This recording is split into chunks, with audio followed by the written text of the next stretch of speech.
الحكايه من البدايه خالص كنت سمعت ان طلع امر ضبط واحضار، وكان المحامين اتكلموا عن حاجه زي كده، وقلنا خلاص ماشي خير يعني ضبط واحضار ضبط واحضار.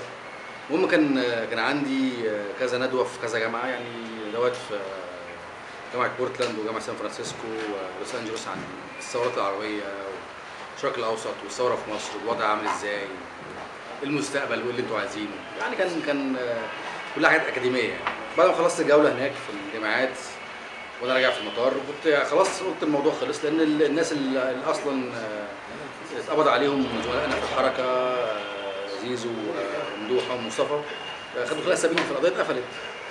فلقيت ان في المطار تم منع من الخروج وتم احتجازي، لان في امر ضبط واحضار.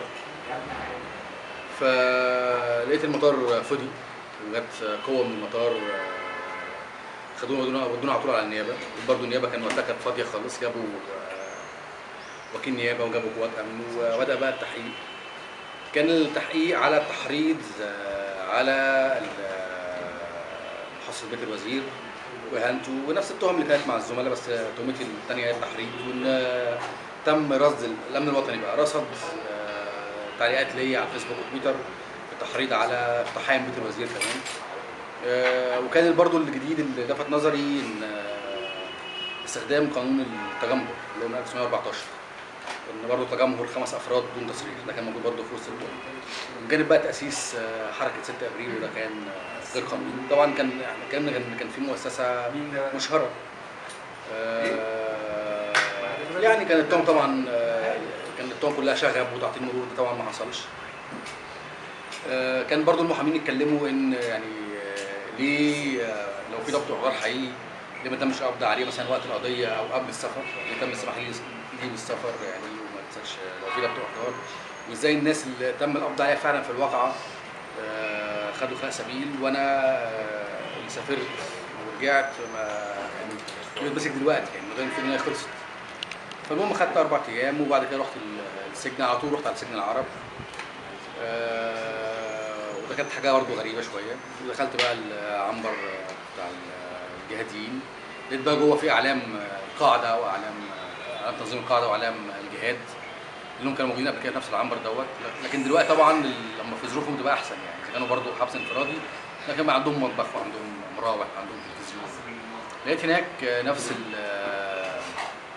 نفس العنبر اللي كان موجود فيه الزملاء زيزو ومحمد مصطفى وممدوح، نفس العنبر بالظبط، بس في بقى اعضاء ما يسمى بلاك بلوك. هم قابلتهم يعني، قعدت معاهم امبارح والنهارده، شباب صغير في السن اتمسكوا طبعا من البيوت وبتهمه انتماء لتنظيم البلاك بلوك، وكلهم طلبه وشباب مهذب جدا وعيال مؤدبه ومحترمه، وبس ظروفهم اصعب كتير. يمكن هم عشان ما فيش تنظيم وراهم بيتكلم عنهم، ما فيش حد، مفيش محامين معاهم، مفيش وزيره كلهم كانوا قاعدين برضو في زنزانه ضيقه، هم الاربعه في وسط عنبر كبير، ما حدش بيزورهم، مفيش محامين بيخشوا لهم، مع احتياجاتهم الرئيسيه زي اكل وشرب ما بيخشوا لهمش. الاهالي برضو في تعسف من وزاره الاهالي، بيجدد لهم هم جوه اصلا، حتى مش بيروحوا للنيابه، فظروفهم صعبه كتير. دول اهم يعني، دول يعني احق ان احنا نسعى وراهم ان احنا نحاول نخرجهم. كذلك كان برضو في عمر عماد وفي مجموعه ثانيه، دول خدوا حكم اصلا كمان برضو تحتهم التنظيم البلاك بلوك. وكان حتى من الواضح ان في اي حد يعرفهم، اي حد وقف في مظاهره معاهم بيتاخد في نفس القضيه. واعتقد ان احنا ده حق لينا واجب علينا احنا نقف معاهم. تفسيرك ايه في الفتره الاخيره حجز النشطاء السياسيين بصفه عامه واعضاء حركه شباب 6 ابريل؟ يعني هو في عندنا ثغرات في القانون بيتم استخدامها، يعني في اللي عندنا الحبس الاحتياطي طبعا في اي دوله متقدمه، يعني او في دوله اي دوله ديمقراطيه بيكون لما بيكون تهم او تحقيقات في كذا بديل غير التعسيف والتجنيد والحبس. بيكون مثلا كفاله، بيكون ضمان محل الاقامه، بيكون حتى اقامه جبريه، حتى بيكون في حبس احتياطي، بيكون احتجاز، يعني بيكون لائق وبيكون في مجال للحركه. لكن اللي عندنا في مصر بيكون عقاب مش احتجاز. يعني اللي حصل معايا قبل الثوره، واللي حصل مع زملاء كتير قبل الثوره، واللي بعد الثوره، واللي بيحصل مع بلاك بلوك، واللي حصل مع الزملاء اللي اتحبسوا برضه من شهر، بيبقى مقصود بيه تكدير وعقوبه، والاهالي تتكدر، والناس تتشحطط وتقعد تجري وتجيب محامين وتعسف في المعامله. انت شايف ان هو تعطيل لشغلنا على الارض؟ اكيد طبعا تعطيل، الناس تقعد بقى تجري ورا المحبوسين، والناس بقى تقعد تسيب شغلها وتسيب بقى موضوع التنظيم وتسيب الانتشار والمعارضه ومنع النظام من الاستبداد، وتقعد بقى تجري ورا المعتقل. ده مقصود بيه، وكذلك حتى اللي بيخرج بكفاله، وده بيشكل عبء حتى مادي كمان يعني.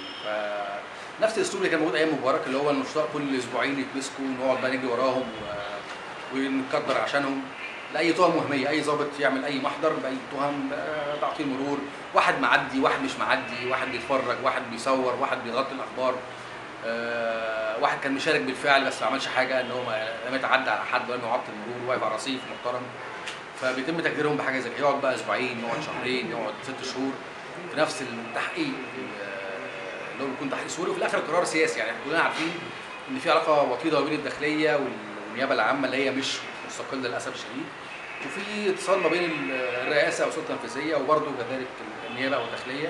فالموضوع كله قرار سياسي، ده سيبوه، ده وراه تنظيم بيتكلم عنه ومشهور دلوقتي، لا ده طب عملوه كويس، لا ده ما فيش حد وراه عملوه وحش.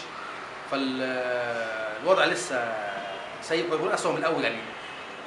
عدد المعتقلين دلوقتي وعدد القضايا دلوقتي اكتر بكتير من ايام مبارك. ايام مبارك كان كل فتره، وكان حتى الضغط شويه بيأثر. دلوقتي لا، دلوقتي بقى الموضوع يعني روتيني، الاعتقالات والتعسيف. هل بتعتبر ان امر الضبط والاحضار للمهندس احمد ماهر بصفته منصه 6 ابريل، ومن قبليها القبض على النشطاء من 6 ابريل وعلى احد مؤسسين 6 ابريل، هل بتعتبر ان الامر دوت مساومه من جماعه الاخوان المسلمين ومساومه من مؤسسه الرئاسه لاسكات 6 ابريل في الشارع واسكات صوت المعارضه مره اخرى؟ انا وصلت رسائل طبعا بالمعنى ده، اللي هو يعني اهدوا شويه والدنيا كويسه ومفيش معتقلين، وصلت رسائل بالمعنى ده. ولكن طبعا احنا دورنا اصلا احنا نحارب الفساد، نحارب ان النظام الجديد يتحول نظام مستبد. للاسف هو تحول بالفعل يعني.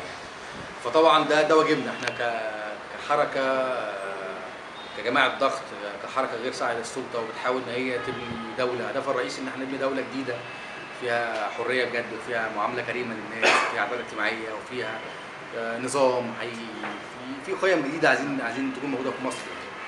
فاكيد النظام القديم اللي لسه موجود اللي دلوقتي على راسه الاخوان المسلمين يزعجهم جدا ان هم يعني يكون في حد بيطالب بالتغيير، احنا وغيرنا يعني.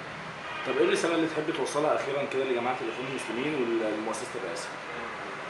ان كان عندهم فرصه كبيره، يعني كان عندهم فرصه كبيره في بعد انتخابات الرئاسه ان هم بجد يثبتوا حسن نواياهم، وان هم يعني يصالحوا بقى القوى السياسيه بعد اللي عملوه بعد الثوره مباشره وتحالفهم مع العسكر ضد الثوره. وكان في كذا فرصه ان هم بجد يحققوا وعودهم، ويكون في شراكه ويكون في بناء للوطن، وان احنا نقف مع بعض ونساعد في البناء ونساعد في التنميه والتعمير والكلام ده كله. ولكن هم اللي بداوا بالعداء، وهم اللي بداوا استهداف المعارضه، وهم اللي بداوا باستخدام نفس اساليب النظام القديم. ففي الاخر ده اللي هيؤدي لنفس مصير النظام القديم، لان لا الداخليه تحميهم ولا فلوسهم هتحميهم ولا عدوهم هيحميهم. خليهم المفروض يتعظوا من تجربه المبارك.